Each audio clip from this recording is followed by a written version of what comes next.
Welcome back on the Thank show. you. It's always Oh, nice and to it's talk to recording. you. Good. We are It's in always great to business. talk to you. Yes. Yes. Yeah. So, Yes. Liba, this is my second time having you on. You were my second podcast guest, if I remember correctly. And I'm just so happy to have you back. I feel like a lot of people could just feel like better hearing from a professional at this time. And I don't say that lately. I think, you know, everybody needs it right now. I don't know anyone who doesn't. So I'm just so grateful that you're here, and thank you for being here. And I really hope that both of our communities can get a lot out of this and come away from it feeling like they have a little bit more tools to cope during this time. And yeah, I'm just excited to dig in. Great. Let's do it. Let's do it. So today, Lieb and I really wanted to speak about boundaries, which is a topic that is very close to both of our hearts. So that's what we wanted to focus on today. And it's just so relevant right now with everything going on.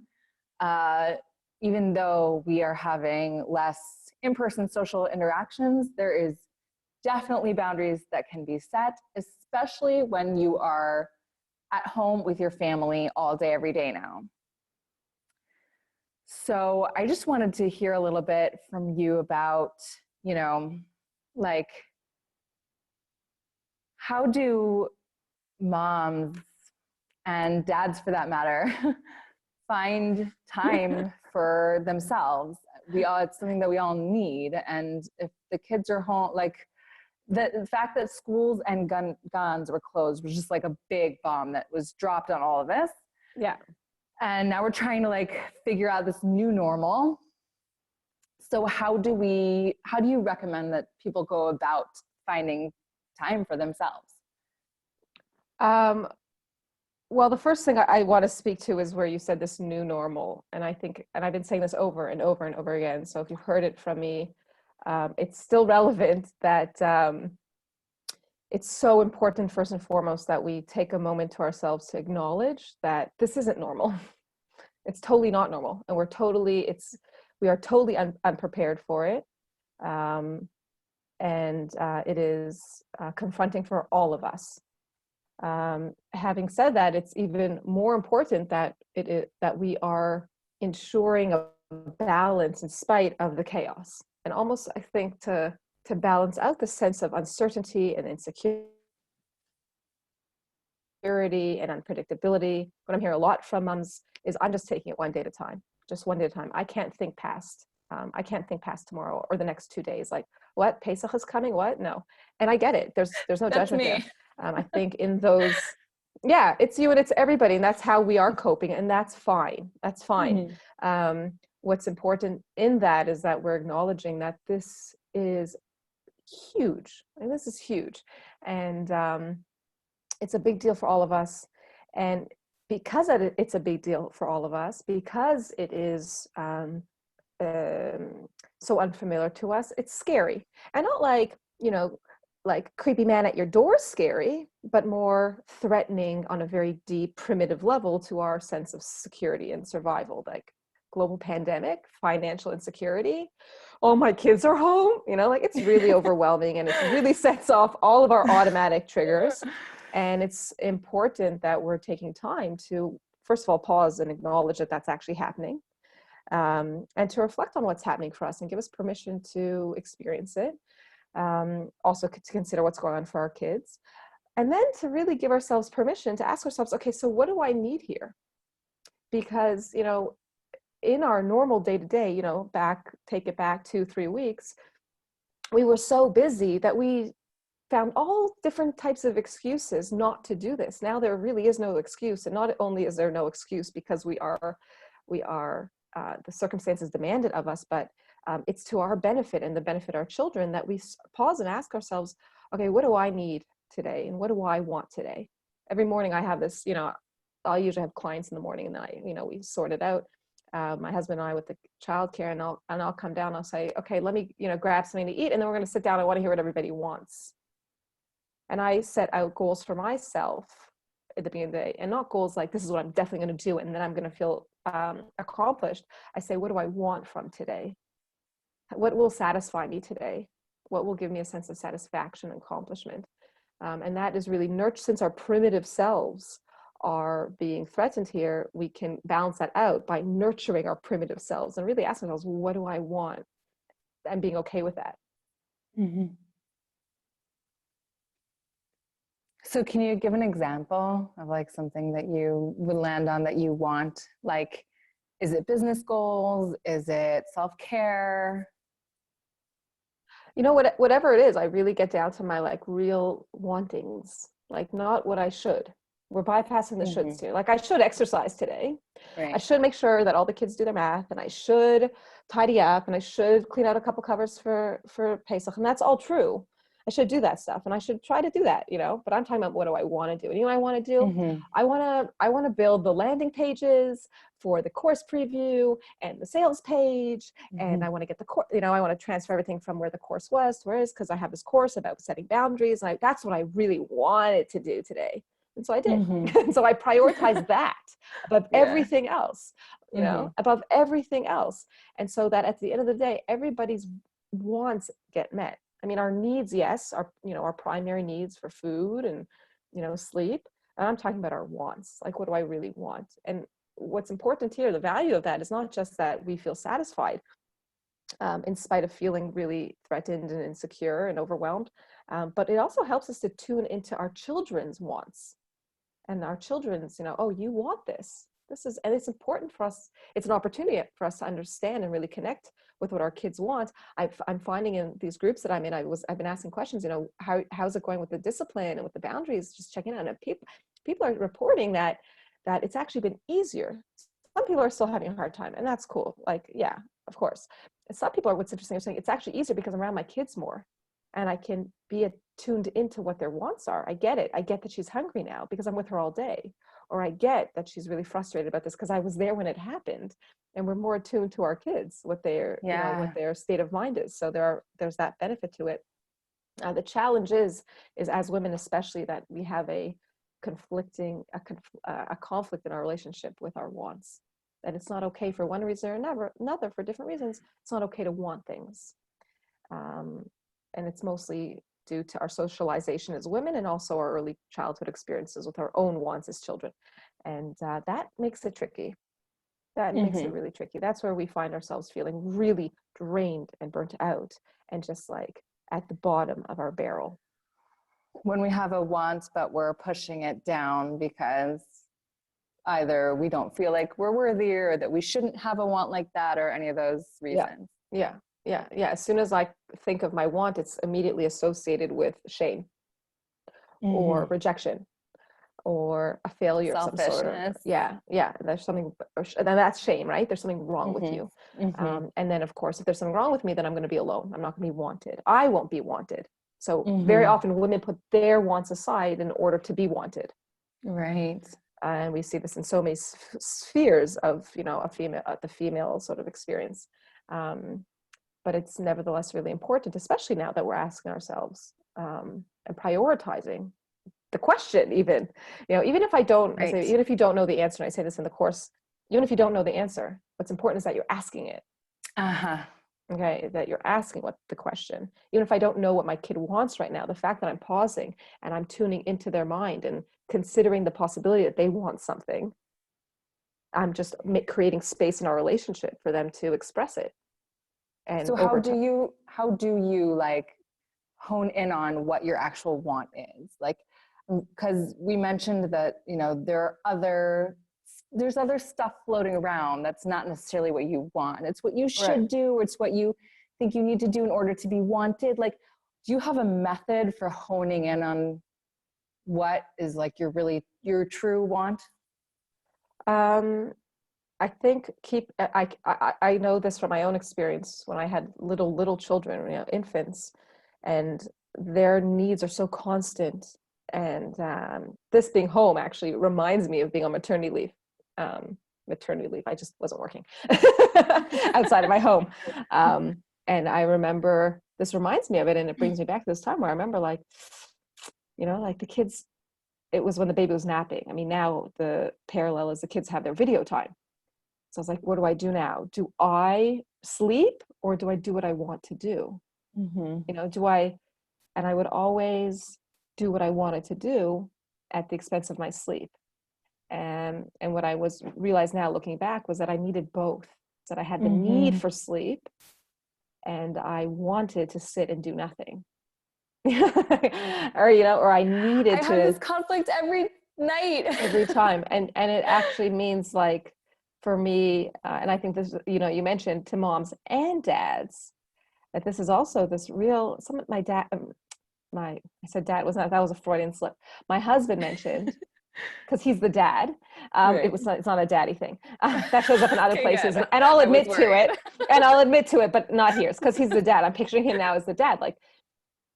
Like dads are home now. And he was saying that like, this is like, my husband was saying like, this is like a restart. Like there's one way, this what's happening now. It's almost like the world has gone into restart, like restart your computer. And here, dads are home now. Dads are home now with their kids, and moms have the dads home. And this is a whole new kettle of fish. And it is, I mean, a term we had in my training was grist for the mill. Like this was, when you would mill flour, you had to put stones in between or something to like really make friction. It was like, it really made it work. This really is making it work. And it's making things happen. Like, it's really interesting that dads are now included in this picture, and they are getting a taste of what it's like. And you see on Instagram all these funny pictures of dads like, like, or it's something I've had, there isn't a single person, there's not a single man saying, what do you do all day? Right. No one's asking a homemaker or whatever they're called, at-home, stay-at-home moms. No one is asking, not a whisper of, what do you do all day? And no one Everybody will knows again. what we do all day. We work our asses off. Yeah, no one ever will again. Exactly. We work really, really hard, and it is exhausting. It is exhausting, and we we have our basic needs that need to be met, and then we have our wants. And you're right, Jackie, sometimes it's not so clear between a need and a want. Like, yeah, I want to sleep, I'm so tired, but I also need to sleep. Sometimes it's hard to figure out what I want if my basic needs are not getting met. And ultimately what we all want is to be seen and to be understood and to be taken care of. We all want that. We all want that. And if it's not by another person, it's ourselves as well. So like, I want to be able to see myself for who I am and understand myself, and to take care of myself. But I also want that of others. Just like our kids want that. Our kids want to just be heard. They just want to be listened to, not because they physically need it, like they need food or sleep or shelter, but the want is just as primitive as their needs, as to ours. So I like it's the way you put that. Yeah. Which part? Let's quote it. That it's just as primitive as basic needs. Yeah. Right. And you see that in an infant who cries and just needs to be held. Right. Just needs to be held. And there's that moment as a parent where you realize there's nothing I can do here. The only thing I can do is offer comfort. Is to say, I'm here. I see you. Right. At least you're not alone. Yeah. And I think that's the value of recognizing our own wants, is it balances out a very strong sense for anyone who's listening, that if you're feeling very alone right now and isolated, and this is really amplifying your sense of abandonment, isolation, loneliness, rejection, that's normal. That's normal. And asking for what you want, what do I want right now? And seeing yourself is a really nice balance to that. Really balances out that out. It balances out very nicely, because what you're saying is, I'm real, I exist. Even though I feel like I've disappeared from the world, I am actually real and I do exist. And what I want is here, and it matters, it's important, and it needs to be met. Even if you can't get what you want, like maybe you need a hug and you're just alone. Acknowledging that and seeing it and acknowledging that it matters. Right. And that's what we do for our kids, right? We say, I can't give that to you, but I can see that you want it. I get it. Right. I get it. I get that that's what you want, and I see your side of it. But I can't give it to you. I can't give it to you. You can't have it. But I won't leave you just because you want it. And I won't, and I will, even though I can't give it to you, I won't let that threaten me and dismiss you. I'll be able to say, I can't give that. I'll weather the storm with you. Mm-hmm. It's hard not to get what you want. It's really, really Yeah. hard not to get what you want. Yeah. It's true. Mm-hmm. You have that expectation, or yeah, mainly I think when we have an expectation around it is when I feel personally that it, that disappointment. It's hard. Mm-hmm. Mm-hmm. Okay, so some people really may have to assert themselves in order to get what they want. Mm-hmm. So with kids home all day, and I know many husbands are still working full-time jobs from home. Many women are still working full-time jobs from home. How do you come to your family and set that boundary saying, this is my want, and everyone's got to work as a Mm-hmm. team for this to happen for me? Like, what's the best way to go about asserting yourself and setting that boundary? Well, I think that if I'm in a position, which I have been, where I have to assert myself, then what is happening isn't just that my want isn't being met, my want isn't being recognized. And so first we have to start by acknowledging our own wants, working through that, the shame and the fear around acknowledging that I want something, and it's there, it's real, it's important, and it's okay. It's good. And the other one is that before I enforce it, I have to communicate its existence. And this is to no one's fault, but in many relationships, the conversation around wants, not just, the parent-child relationship, the uh, uh, romantic partner relationship, the mother-father relationship, right? Co-parent relationship. It's not even part of our conversation. And to say, hey, I want something. And then the partner to say, I know, what is it? What usually happens is, you want something?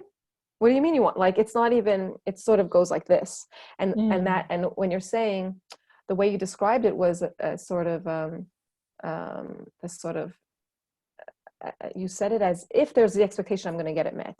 So if we just put the expectation aside and we're just about it's just about, look, all I want, really what we want is to be understood. More than having our wants met, we want them to be recognized and understood. And when they're understood, then it opens a door and to the possibility of having them met. But first and foremost, I need to feel safe to express my want and it to be heard. And the tricky bit here is that when our partners have their own hang-ups, if you will, around their own wants, men are not men, although they have a different experience in the world, they also have certain relationships with wants. Men have to be tough, men have to be providers, they have to put stuff aside for, they may want to cry, but they can't, they got to be like a man. Totally. Men have wants as well, and they are also not recognized. When our wants aren't seen and they're not satisfied, it's akin to disappearing. It's like you don't exist. And it's what happens to infants in orphanages who, their emotional wants are not satisfied because the ratio of caretaker to infant is so high, so imbalanced that the infant can't be. And what happens is that children, unfortunately, statistically have a 50, I'm throwing this out here, but like a very high percentage die before 6 months old. And it's been said that they die of a broken heart. They essentially die because, I go out of existence. The body follows suit. At The 6 brain and months body. old?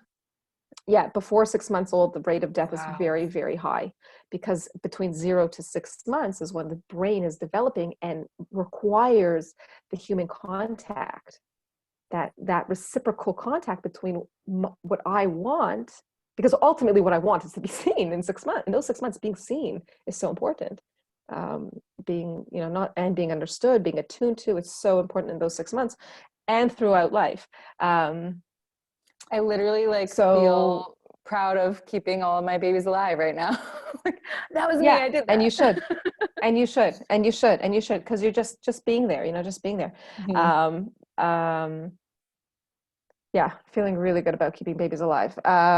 So yeah, so just every male, female, we all have our hangups around wants. Bringing wants into the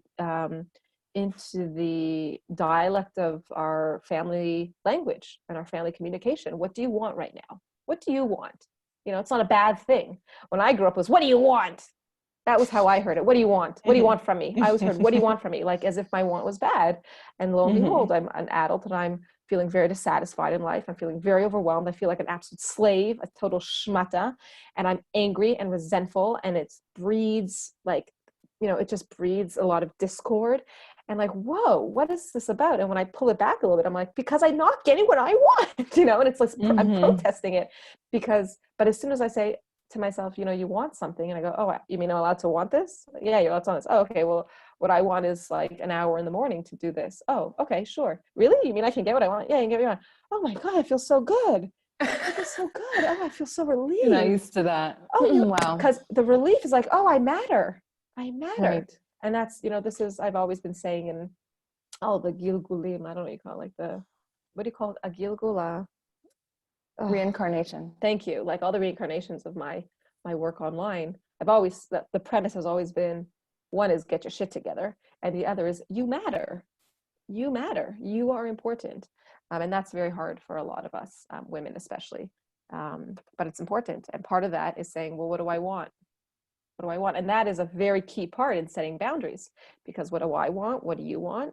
And then deciding, okay, well, how are we going to negotiate both of our wants and set the boundary here between them so that we can both exist?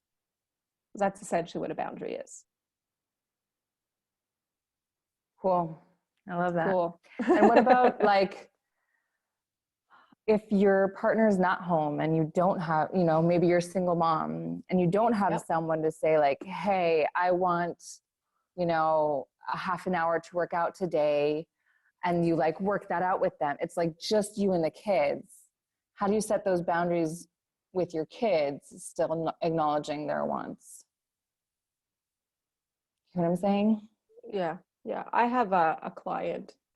Yeah. I have a client who, I don't know if I'm coming through, the internet seems to be unstable, but I'll keep talking anyways. I have a client who's um,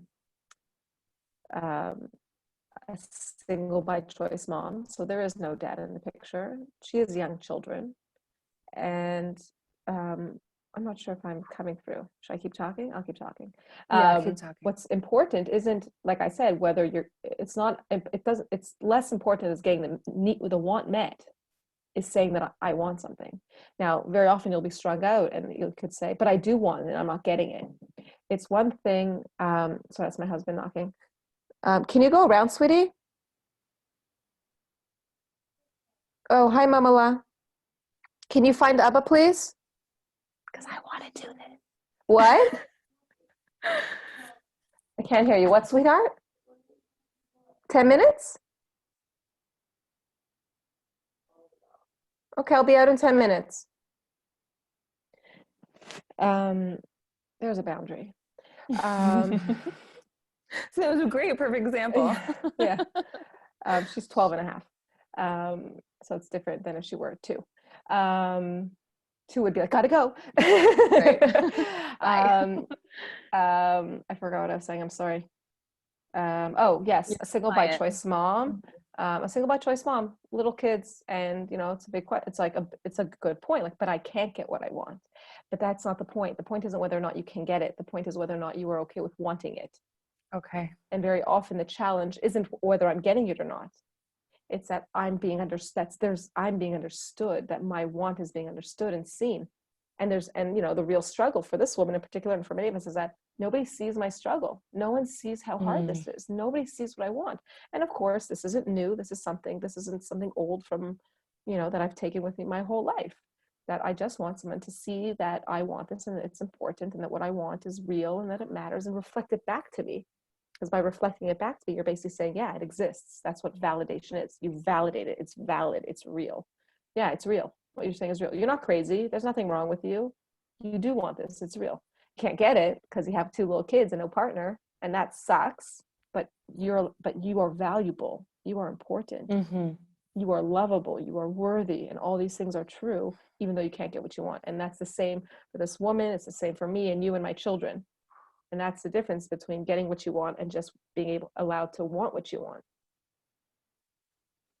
I love that. I love that you like boiled it down to the ikar of the actual need. It's just to be acknowledged, even if you can't get what you want. Like the real need is that it's understood. Yeah, I matters. get it. I get it. I'm not getting what I want. That sucks. Yeah. And just sitting with that, not even like move on, like sitting with that for a little bit. It's okay. Yeah. It's okay. But not. But there is a desire to be share it with somebody. And that's why our children come to us, because they need help to reconcile it. Like it's a really heavy burden to bear, that you can't get what you want. It's really hard, even in adulthood. And I don't want to bear that burden on my own. It's scary. It's gut-wrenching. It's even threatening. I want it to be shared. I want it to be seen and understood, and someone else to reflect back to me and say, yeah, no, this is real. This is real. So like, how are you recommending that she share that with someone if she's alone with her kids?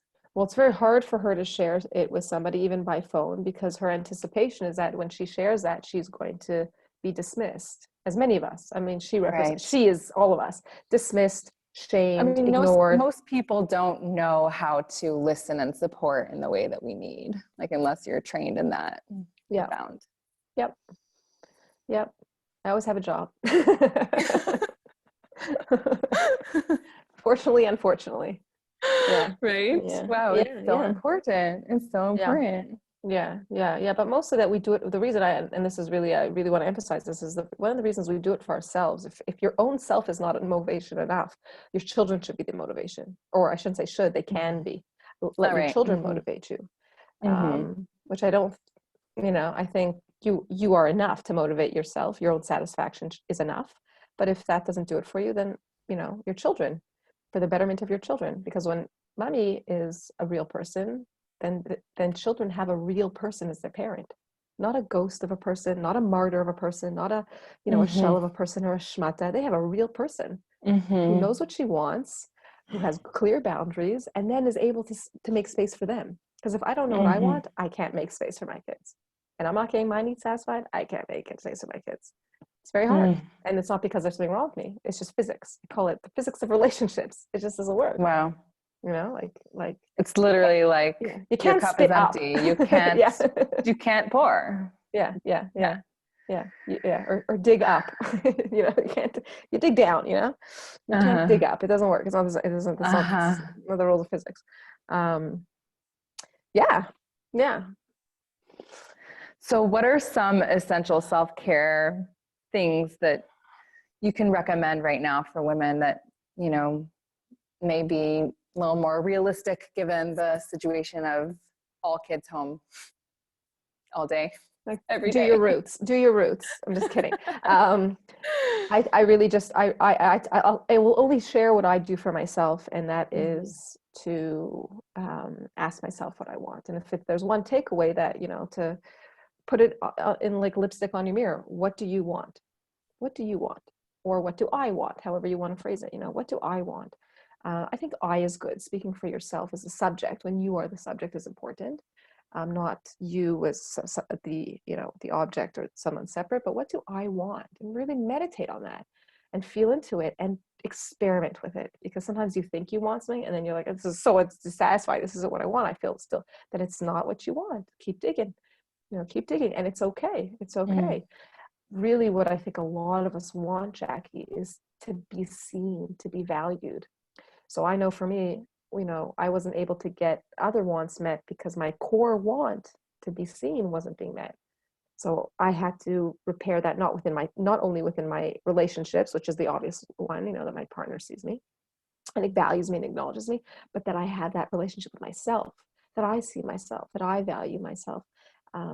And that's really the springboard to having your wants satisfied, is that, I am important. I am valuable. And so we have to play with that. We have to. I don't like to tell people what to do, but I think this is one of the things where I feel confident to say, this is something you really got to do. Not because if you don't, there's something wrong with you, but because it will lead you to a life of satisfaction, peace, balance, joy, and connection. So why the hell not? And don't we Like, all it's, want that for yeah, it's ourselves like, and each yeah, other?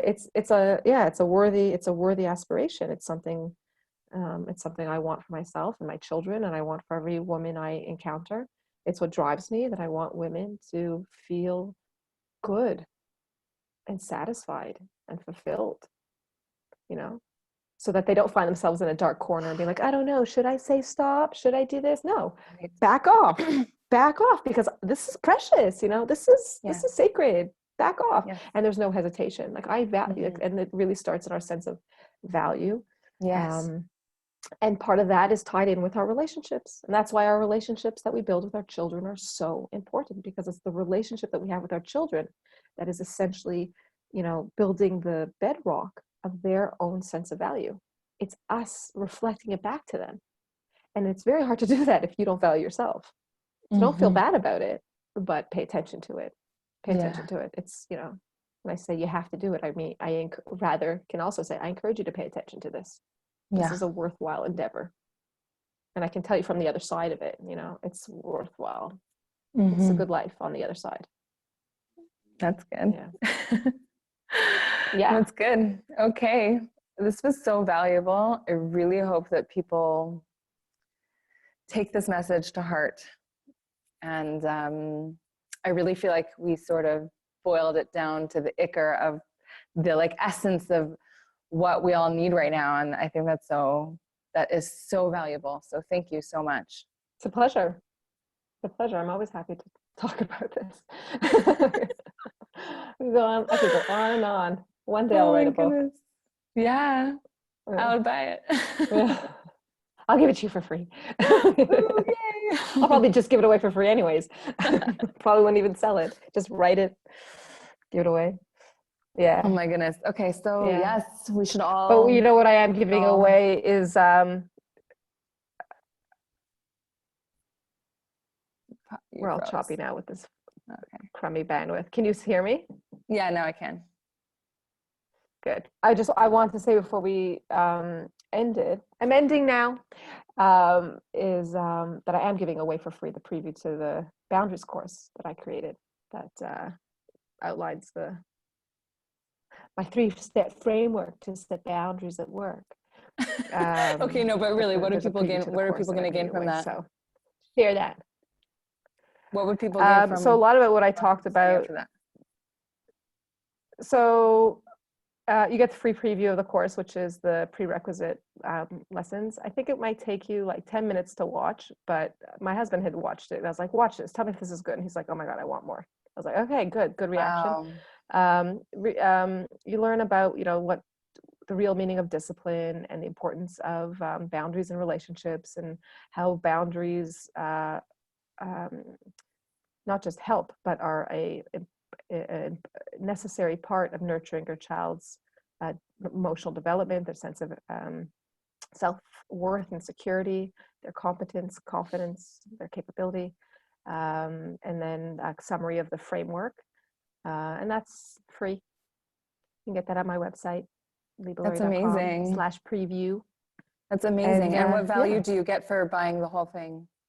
So if you buy the whole course, which I'm offering now, I don't like talking about money, but I'll tell you anyways. I'm offering it, like I put it to the back to the promotional price, because Corona.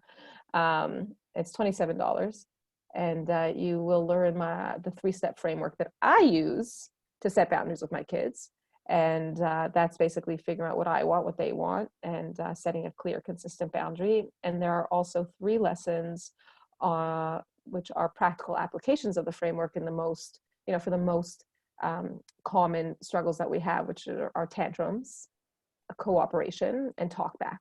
Those are at least my biggest struggles. So how do I use this framework in these situations with my kids where they won't listen to me, where they're just chuck us back and I can't, and they're totally irrational, or when they're being really disrespectful and really like khalif, I've got kids like I have that all the time. And this is, this framework is not only is it helpful that like, okay, keeps me calm. I have something to use, but it's the framework and does it like sort of lower the meta, the tension, and help regain an equilibrium in your relationship. But this framework is really important in nurturing your relationship with your kid and your child's development, which I'm all for, which I think, which is really our job, I believe, as parents, is to nurture them,